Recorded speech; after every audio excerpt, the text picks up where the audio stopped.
Very good morning to all of you. So, wishing you all a very happy morning because எல்லாருமே உங்களோட 12th board exams mostly முடிச்சிட்டு இருப்பீங்க. Be it matriculation, Tamil Nadu state போர்டா இருக்கட்டும் or else CBSE students. I hope all of you would have written your exams very well. So, இல்லனாலும் please don't worry. Let's all pray God for the good. So, இன்னைக்கு வந்து I'll be talking about how to crack NEET 2024. இந்த வருஷம் NEET 2024 நம்ம எப்படி crack பண்ணலாம். ஏன் இப்ப இத பத்தி பேசுறோம் அப்படின்னா, see it's almost March end. We are moving on towards March end and your exam is most probably by May. நிறைய gossips இருக்கு, like exam is gonna postpone, but do not believe all that until it is official. So இப்போதைக்கு நம்ம கையில இருக்க ஒரே word என்னன்னா, exam will be on May 4th or 5th. அந்த dates கன்ஃபார்மாக உங்களுக்கு தெரியும். ஸோ அதுக்கு இப்பத்துல இருந்து நான் என்ன பண்ணணும், பிகாஸ் எவ்ரி 12th ஸ்டூடெண்ட்க்கும் ஒரு ஸ்பெஷல் ட்ரீம்னு வந்து பார்த்தீங்கன்னா மெடிசன் தான் கண்டிப்பா. So wishing you all a very best career point of view. So இன்னைக்கு வந்து I will be talking about primarily two objectives. ஒன்று வந்து உங்க சிலபஸ்ல எந்தெந்த போர்ஷன்ஸ் எல்லாம் உங்களுக்கு கிரெடிட் ஆயிருக்குன்னு கன்ஃபார்மா தெரியணும். ஓகேவா? ஸோ ஏன்னா தெரியாத சிலபஸ் அண்ட் டெலிட் ஆன சிலபஸை படிச்சு டைம் வேஸ்ட் பண்றதை விட உங்களுக்கு கன்ஃபார்மா தெரிஞ்சு வாட் யோர் தரோ அப்படின்றதுல படிச்சு நீங்க இன்டெப்தா உள்ள போனீங்கன்னா you will be getting more marks as of now. So let's move on to that directly. So உங்களுக்கு வந்து for your very excitable news, நிறைய கான்செப்ட்ஸ் மெயினா பிசிக்ஸ் கெமிஸ்ட்ரியில they have been deleted. And as a chemistry faculty from Nesto institute I am very delighted. ஏன்னா என்னோட பசங்களுக்கு ரொம்ப ரொம்ப சந்தோஷம், நிறைய சாப்டர்ஸ் வந்து they have been deleted. So please focus on that. அந்த சாப்டர்ஸ் எல்லாம் ஒமிட் பண்ணிட்டு start learning to the new subjects or chapters added. So coming to physics, பிசிக்ஸ்ல வந்து பார்த்தீங்கன்னா நோ சாப்டர் இஸ் டெலிட்டட். எந்த சாப்டருமே கம்ப்ளீட்டா டெலிட்டட் கிடையாது. ப்ரொவைடட் இங்க இருக்கு பார்த்தீங்களா, this is the data which we have confined for your understanding. So ஒரு சாப்டரும் நீங்க பாத்தீங்கன்னா அதுல ஸ்பெசிஃபிக்கா இந்த சாப்டர்ஸ் எல்லாமே deleted. So you will have to leave all of this and focus on the remaining portions. இப்போ physical world எடுத்துட்டீங்கன்னா physics, technology and society ஒரு சின்ன டாபிக் இருக்கும் NCERT-ல, and you will also have scopes and excitement, nature of physical laws. இதை தவிர்த்து you have scientific notations, அதுக்கப்புறமா significant figures and all your laws of physics. அது எல்லாமே very very important coming to physical world. Units and measurements, motion and straight line, இந்த மாதிரி 11th portion எல்லாமே எடுத்துட்டீங்கன்னா உங்களுக்கு I have given you all the details of the deleted chapters. So have a look at it. So important chapters அப்படின்னு பார்த்தீங்கன்னா from 11th point of view, first one would be straight line, motion in straight line. ரொம்ப ரொம்ப ரொம்ப important. Per இயருக்கு you will be getting around 4 to 5 questions. ஒரு வருஷத்துல 720 மார்க்ஸ்க்கு you will be getting 4 to 5 questions from this chapter alone, or else 2 to 3 from this and 2 to 3 from motion in a plane combined. So 5 questions. 5 questions now, 5 4s are 20, so 20 marks is guaranteed. Provided you should know how to do them properly. Okay, so have your own material, start learning. And இதுக்கப்புறம் வந்து பாத்தீங்கன்னா gravitation உங்களுக்கு 11th சாப்டர்ஸ்லயே easiest பாத்தீங்கன்னா gravitation தான். All of you would have known just ஒரு handful of formulas, அது கூட substituted problems. That's it. You will be able to cover this within 1 day or 2 maximum. எல்லா கான்செப்ட்ஸுமே இதுல கவர் பண்ணிடலாம். And the toughest part will be these two. எக்கச்சக்கமான formula, moment of inertia, density, specific gravity, Bernoulli's theorem, buoyancy, அது எல்லாமே.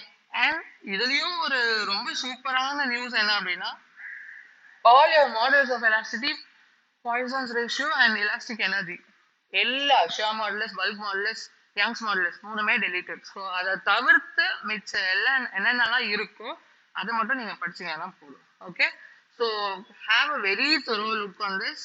ரொம்ப ரொம்ப important. Mainly focus on this. ஏன்னா you will be getting 7 questions or something 11th point of வியூல இருந்து. ஓகேவா? So இதை தாண்டி அப்படின்னு பார்த்தீங்கன்னா these all come into same category. இது எல்லாமே வந்து தெர்மோபிசிக்ஸ்ன்ற ஒரு கேட்டகரியில வரும். Thermal properties of matter, thermodynamics, kinetic theory. இதுல ஆக்சுவலா நிறைய கொஸ்டின்ஸ் வந்து பாஸ்ட்ல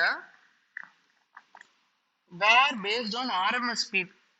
Very extensively they were asking RMS speed, but இப்போ வந்து it is somewhat becoming more important. So அதுல have a very great look. இதுவும் உங்களுக்கு ஈஸி தான், oscillations and waves. So என்டையரா பார்த்தீங்கன்னா when you're starting ஃப்ரெஷ்ஷாக ஸ்டார்ட் பண்றீங்க அப்படின்னா my good option will be start with gravitation முடிங்க and go on with oscillations and waves. So first will be gravitation, then move on with, I'll just write it down here.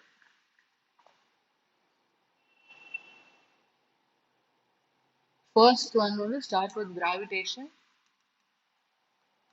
Okay. Second one will move on with waves and oscillations. Third one is thermophysics முடிச்சிருங்க. நாலாவது வந்து all the first 5 chapters. Last have mechanical properties.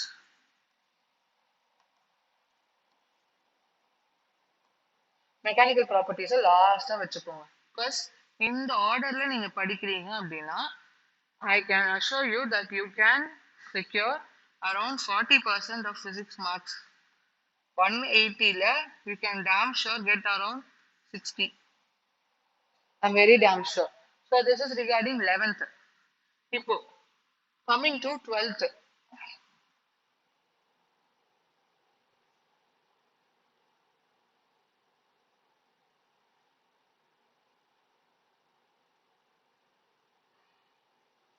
இப்போ 12th வந்துட்டீங்க அப்படின்னா you have totally 14 chapters. இப்போ இதுல ரொம்ப ரொம்ப ரொம்ப important and easiest வந்து பாத்தீங்கன்னா these three. Electrostatics. Undoubtedly your first choice of studies should be electrostatics and current electricity and the first 3 chapters. அதுலயும் மெயினா see உங்களுக்கு இங்க வாண்டிகிராஃப் ஜெனரேட்டர் இல்ல, ரெசிஸ்டர்ஸ் இல்ல, பொட்டென்ஷியோமீட்டர் இல்ல, internal resistance இல்ல, all the different என்ன சொல்றது difficult chapters have been deleted. So இதுல மெயினா focus more on Gauss law பார்த்துக்கோங்க, அதனுடைய applications. Dipole is one of the very very important topics இதுல electrostaticsல. ஓகேவா? ஸோ இது ரெண்டு மட்டும் ரொம்ப இம்பார்ட்டன்ட். ஓவராலா எலக்ட்ரோஸ்டாட்டிக்ஸ் ஃபுல்லாவே தெரியணும். நெக்ஸ்ட் வந்து பாத்தீங்கன்னா கொஞ்சம் இம்பார்ட்டன்டான சாப்டர்னு பாத்தீங்கன்னா இம்பார்ட்டன்ட் அண்ட் ஈஸி அப்படின்னு பாத்தீங்கன்னா chapter 11, 12 and 13 you have dual matter of radiation and matter, atoms and nuclei. ரொம்ப ரொம்ப ரொம்ப important chapters because they consider around 8 questions. அதுலயும் மெயினா இங்கேயும் நம்மளுக்கு குட் நியூஸ் இருக்கு. we do not have radioactivity. Alpha beta gamma decay கிடையாது. So simple கெமிஸ்ட்ரியில வர அதே போர்ஷன் தான் உங்களுக்கு 12th இதுல வரும், பிசிக்ஸ்ல வரும். So don't have a doubt in that. Chemistry படிச்சீங்கனாலே இது ஆட்டோமேட்டிக்காக அட்டன் பண்ணிக்கலாம், கண்ண மூடிட்டு உங்களுக்கு. So no worries.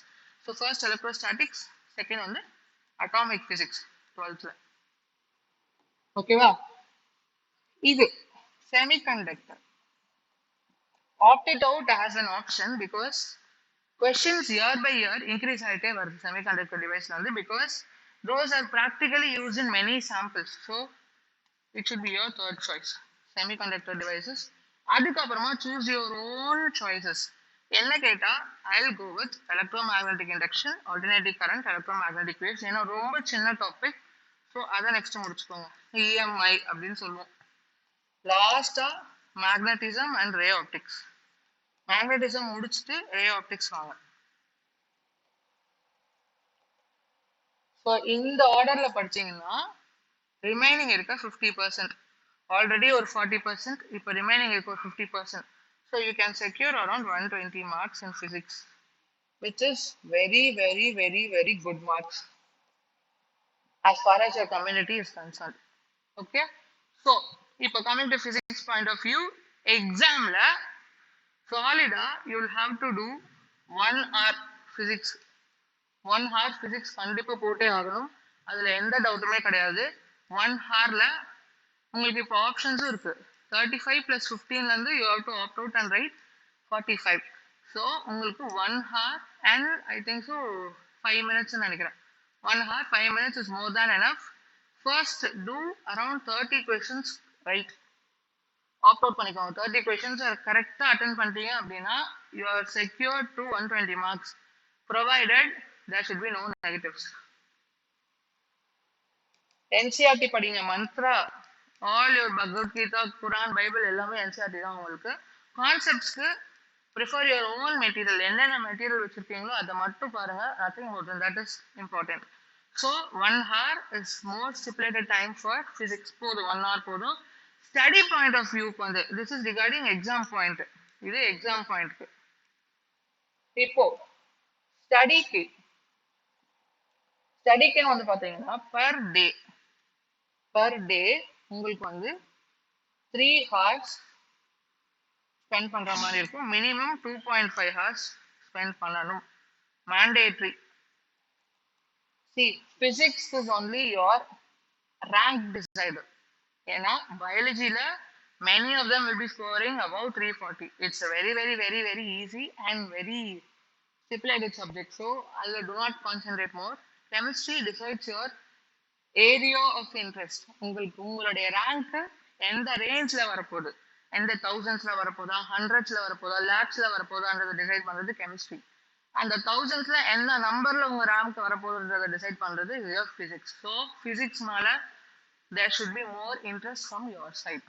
Okay, so that's all about physics. இப்போ coming to